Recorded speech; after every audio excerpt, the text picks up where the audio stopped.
students, this is Ma'am Priya Jolly. Welcome to my YouTube channel Excel in Science. So in my last video, we were taking this first chapter, chemical reactions and equations, and I was telling you about the skeletal chemical equation. We took the example of Mg plus O2 gives MgO. And I told you that this is known as a skeletal chemical equation because it is an unbalanced equation. Now what do we mean by unbalanced equation?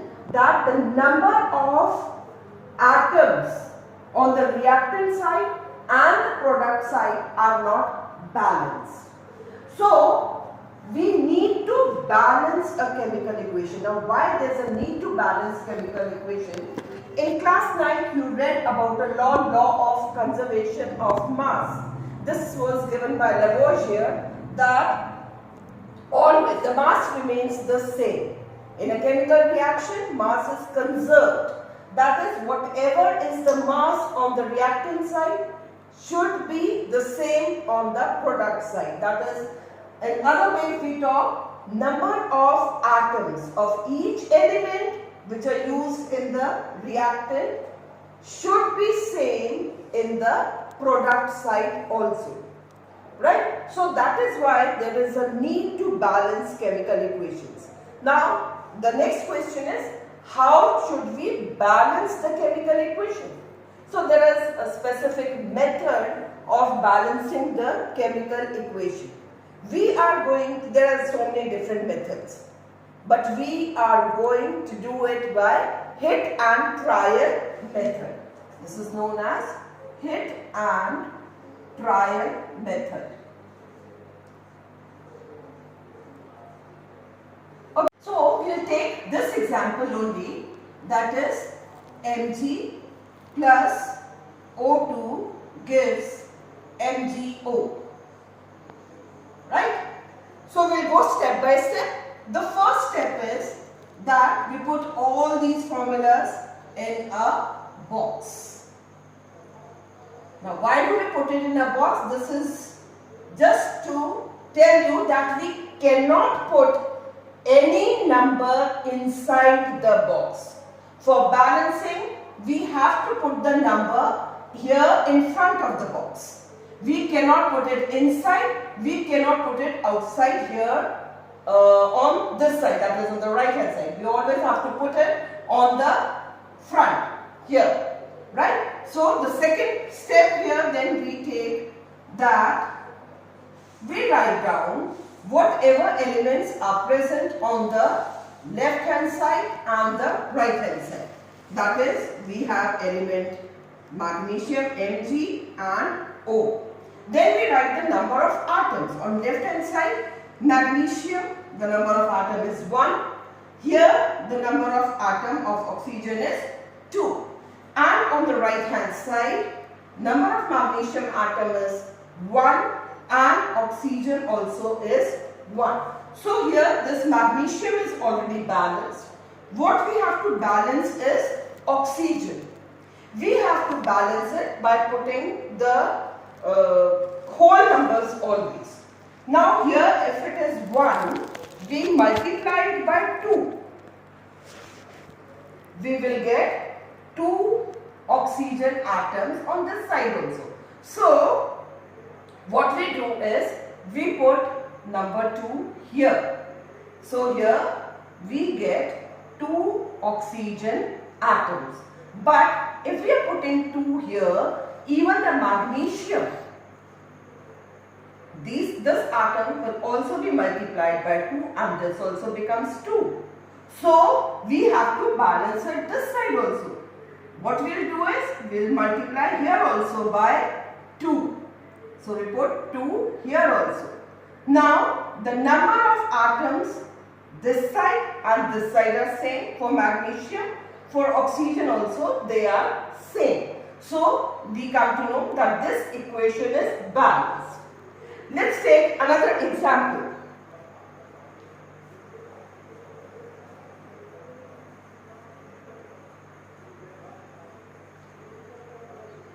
We take take another example, that is Fe plus H2O gives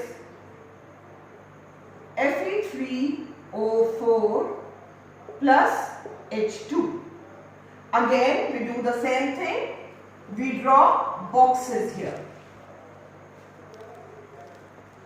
After drawing the box, what we do is we write what we have on the left hand side and the right hand side.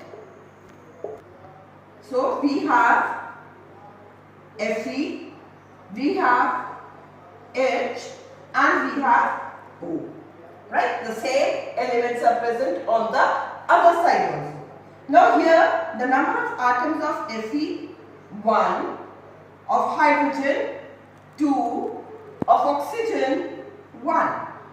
This side Fe is 3, H is 2 and oxygen is 4.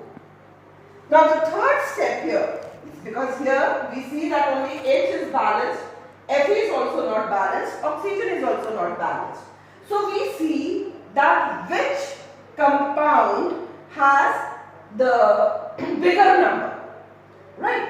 The maximum number of atoms. Here it is Fe3O4. In Fe3O4 also we see that oxygen has more number. So we try to balance oxygen first, right? So here oxygen is only 1 and that side it is 4. So if we multiply it by 4, oxygen will have 4 atoms this side and 4 that side. So we write 4 here. Now oxygen is balanced. But when we write 4 here, what happens to hydrogen atom? We have to multiply this also by 4 and it becomes 8. So to make it 8 this side, we will balance by multiplying it by 4 and we write 4 here. Right? So this is also balanced now. Now what remains? Fe. Fe is 3 this side and only 1 this side. So we have to multiply it by 3 and we write 3 here. Now we see that all the elements are balanced. Fe is balanced, hydrogen is balanced, oxygen is also balanced. Let's take another example. PbNO3 whole twice plus Ki gives PbI2 plus KNO3. Right? We put the boxes here.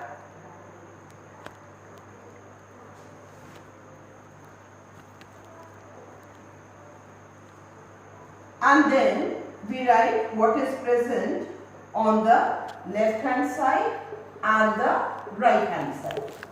So on left hand side we have lead, nitrogen, oxygen, potassium and iodine. The number of atoms of lead here are 1. For nitrogen, we have to multiply it by the number which is present outside the bracket. So here it is 2 and oxygen here it is O3. So we multiply it by 2 and we get 6. Potassium is 1, iodine is 1. On the other side, Pb is here 1, nitrogen is 1, oxygen is 3, K is 1 and I is 2. So when we start balancing, first we see which element has the maximum number of atoms and that has to be balanced. So here oxygen is 6 and this side it is 3. So to make it 6, we multiply it by 2. right? It becomes 6. So we write 2 here. Now when we write 2 here, there is change in the potassium atoms. We will have to multiply it by 2. It becomes 2 here. Nitrogen also is to be multiplied by 2. Right? Now, lead is balanced, nitrogen is balanced, oxygen is balanced, potassium, this side it is 1 and this side it is 2, so that is to be balanced. I is also 1 this side and 2 this side, so it is to be balanced. So what we do is we multiply this by 2. So same way we write 2 here also. So when we write 2 here, automatically this is also to be multiplied by 2. Now the whole equation is balanced. So we take the same equation that we took just now. Fe plus H2O gives Fe3O4 plus H2. Now in this equation, this iron is in the solid state. So we write it as S. We put it in the bracket here. The physical state is to be written this side. Then H2O here. Now H2O you all know is water. But here when we take H2O, it is in the form of steam. So steam you know is the gaseous form. So we write G here. Same way here also we write S, and this also is in the form of gas, that is hydrogen gas. So that is why we need to write the physical state to indicate it. What is the physical state of that particular element or compound in the reaction. Then there are certain other things. Sometimes we need to write the temperature, pressure or the name of the catalyst also. Like if we take this example of photosynthesis, CO2 plus water gives C6 H12O6 plus O2. Now you all know this always takes place in the presence of sunlight. So that sunlight is to be written here above the arrow, or if there are two, like here chlorophyll is also a must. So we write chlorophyll here. Or if we have to write the temperature, at some reactions take place at a particular temperature, that also is to be mentioned above the arrow. Or at a certain atmospheric pressure, that also is to be mentioned above the arrow. Right? So this is all about balancing the chemical equations. So students, if you have not understood anything, you can always write down your queries in the comment section, and I will try to take up your problems in the next video. If you have liked this video, please subscribe, comment, view and tell me whatever is the problem. So meet you in the next section. Thank you.